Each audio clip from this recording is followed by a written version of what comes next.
अफसोसनाक खबर दें कि बनारस में वाटर टैंकर ने 5 साल बच्चे को कुचल डाला है। पुलिस ने टैंकर ड्राइवर को गिरफ्तार कर लिया है। गुलशन मेमार में पानी के गड्ढे में एक बच्ची जाँ बहक, बच्ची को नींद बेहोशी की हालत में निकाल लिया गया।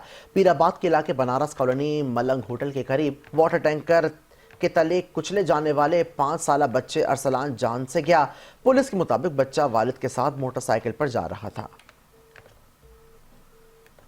कराची में फायरिंग के 2 मुख्तलिफ वाक़यात में बच्चे समेत 3 अफराद जान से गए। शेरपाव कॉलोनी में फायरिंग से जाँ बहक होने वाले 2 मकतूलीन में से एक की शनाख्त शाहजहां के नाम से हुई, जबकि दूसरे की शनाख्त ना हो सकी। कायदाबाद के इलाके शेरपाव कॉलोनी सेक्टर F1 में नामालूम मुल्जिमान की फायरिंग से 2 अफराद के जाँ बहक होने की इत्तलात हैं।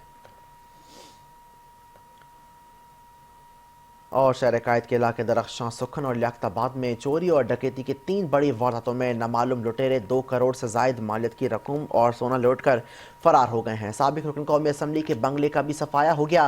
लियाकताबाद में सुनार के मुलाजमीन से 6 नामालूम मुल्जिमान 1.5 करोड़ रुपए छीन कर फरार हो गए।